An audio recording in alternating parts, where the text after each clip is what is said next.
marry him. Marry me. I know I'm not what you expected, but I promise I'll spend my life trying to be. What are you doing? Can you marry my mom for $5 because she cries every night and says, "The house is too quiet and I do not know how to fix lonely"? The lobby froze in that moment, not because of noise, but because silence can hit harder than any shout. Shoes stopped mid-step, breath caught in chests. A little girl stood there, small hands shaking, holding out 5 wrinkled bills, like they were the last bridge between 2 broken hearts. The man she spoke to was known across cities and screens, a billionaire CEO whose name lit up buildings and headlines. He had walked through storms of numbers, power, and deals without blinking. Yet this question struck him deeper than any loss he had ever signed off on. People watched, unsure if this was a joke, a setup, or something too real to touch. Security stiffened. Phones hovered. But the man did not move. He only looked down at the child, and something old and heavy stirred behind his calm eyes. The girl's face was streaked with tears that had dried and come again. Her dress was clean, but worn soft from many washes. She smelled faintly of soap and school glue. She stood straight, like someone who had practiced being brave alone. Behind her, near the edge of the marble floor, stood her mother, a woman with tired eyes and a smile that had forgotten how to stay. She tried to pull the child back, shame flooding her face, but the girl did not let go of the money. She had already decided this was the only question that mattered. The CEO saw more than a scene. He saw a quiet emergency unfolding in public, and a room full of people waiting to see if kindness still had a place in a world ruled by rules. He did not speak yet. Silence became his first answer. His name was Elias Grant. He had built an empire from glass offices and sleepless nights. He wore his success simply, not because he was humble, because loud things had once cost him everything. Years before the towers and private cars, Elias had been a different man, a younger one. A man who wore a uniform instead of a suit. He had served in places where dust burned the throat and nights smelled like metal and fear. He had learned early that the strongest people often said the least. He remembered the weight of a helmet in his hands after a mission that went wrong. He remembered the sound of names read out, one by one, each one cutting deeper. He remembered coming home to a house that echoed. No laughter. No shared meals. Just silence that pressed against the walls. That silence had followed him into success. Money filled space, but not meaning. He dated, he smiled, he signed checks. But at night, the quiet returned. He told himself it was peace. Deep down, he knew it was something else. In the lobby, the air smelled of polished stone and fresh flowers meant to impress investors. The contrast was sharp. Wealth everywhere. Need standing barefoot in front of it. The girl wiped her nose with her sleeve, eyes never leaving his face.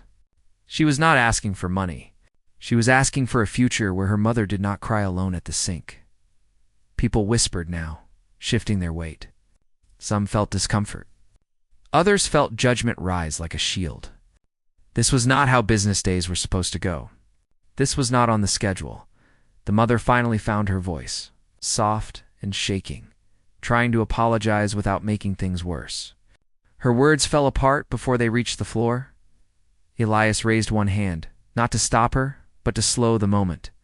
His face remained calm, but inside memories crowded in. He saw his own mother years ago, sitting at a small table, counting bills with careful fingers, pretending not to notice him watching. He had been older than this girl, but just as helpless. The world often teaches children to be quiet when adults fail. This girl had done the opposite. She had spoken the truth out loud. Security took a step forward, trained by rules not built for moments like this. Elias felt it before he saw it. The tension between order and humanity tightening like a rope. He stayed still. This was how power worked when used right. Not loud, not fast. Just present, he crouched down slowly, bringing himself to the child's level. The marble was cold through his suit, but he did not mind. He noticed how her hands trembled less now. How hope, fragile and dangerous, flickered in her eyes. He took the $5 gently. as if it were something sacred. Some things are worth more than any number on a screen. Those words did not leave his mouth, but they lived in his posture. The lobby held its breath. He asked her name, and when she told him, it sounded like a promise.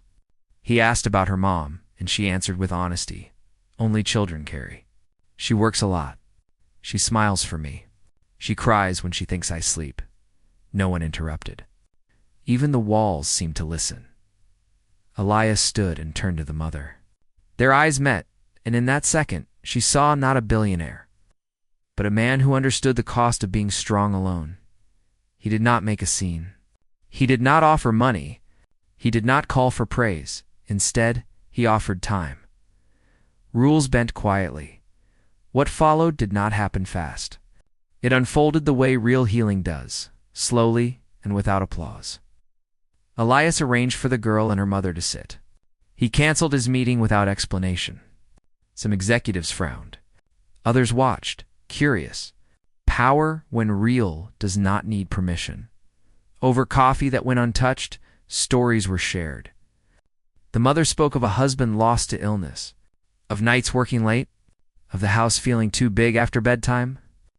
Elias listened, really listened, the way he once listened to letters from the field. Lonely is not loud. It is heavy. Days turned into weeks. Weeks into something steady. Elias found himself looking forward to small things. School stories. Shared meals. Laughter that felt earned, the world outside speculated. Rumors bloomed. Some mocked. Some doubted. Wealth often attracts noise, but inside that small circle, something real grew. The girl watched closely. Children always do. She saw how her mother stood taller, how Elias smiled with his eyes now. She kept the memory of the lobby like a secret spark. The true test came when the past knocked hard. A board meeting turned cold. Accusations surfaced, claims that this was a stunt, that emotions had no place in leadership. Pressure mounted. Elias sat through it in silence. The same silence he had learned long ago. He did not defend. He did not attack. Integrity does not rush. When he finally spoke, yes, his voice was steady. Strength is not built by standing alone forever. It is built by choosing people when it costs you comfort. The room changed. Some understood. Some never would. Public opinion shifted when the mother spoke. Not on a stage, but in a small interview where she talked about dignity, not rescue. About partnership. Not saving. The girl stood beside her, holding her hand. $5 framed on the wall behind them, like a reminder of courage. Months later, the lobby looked the same. But it felt different. People moved slower there now, kinder. Elias stood with the woman he loved. Not because a child asked, but because he had learned to answer. The girl wore a simple dress. Eyes bright, no tears this time. When asked why he chose this life, Elias said words that spread far and wide. The bravest voices are often the smallest. Love does not arrive with noise. It arrives with honesty. And sometimes, $5 is enough to change everything. The crowd did not cheer. They stood in respect. In the end, it was never about wealth. It was about seeing pain and choosing not to look away. As the story settles, it leaves a quiet question behind for anyone watching.